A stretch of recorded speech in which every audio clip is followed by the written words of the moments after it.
Hey guys, what's going on? It's Christo here, and today I'm going to be going over some PC components that, although they might have not been just released, make a large influence on the daily parts lists I make for people in ChristoCord, the official Christo Discord server. All these parts I have recently come across and have made quite the impact on my build guides in general. I do want to apologize for today's mic quality. I am currently on vacation, so I'm literally using my phone's microphone.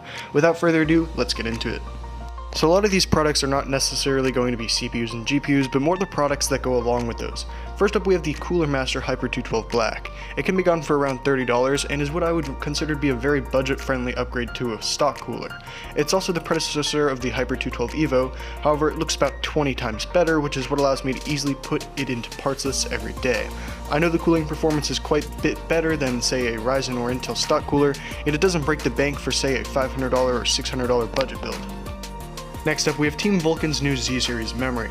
Just like Team always has, these modules come with relatively high clock speeds of 3000 MHz plus, while working well with Ryzen so you don't have to worry about memory issues.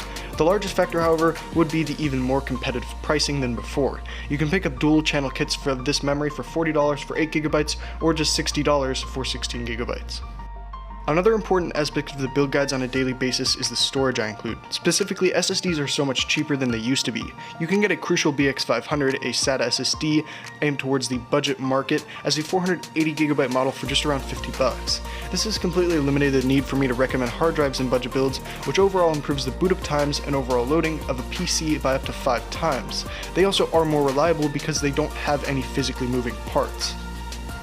Finally, we have a case that makes it into this list. I recently came across a case called the Cooler Master NR600, an ATX case, and the NR400, the MicroATX variant. This case checks all the bells and whistles I look for in a decent case, and it's only $60. It has great airflow as confirmed by the NR600's testing by Gamers Nexus, a seamless tempered glass panel, a power supply shroud, real rubber grommets, and comes with 2 fans pre-installed.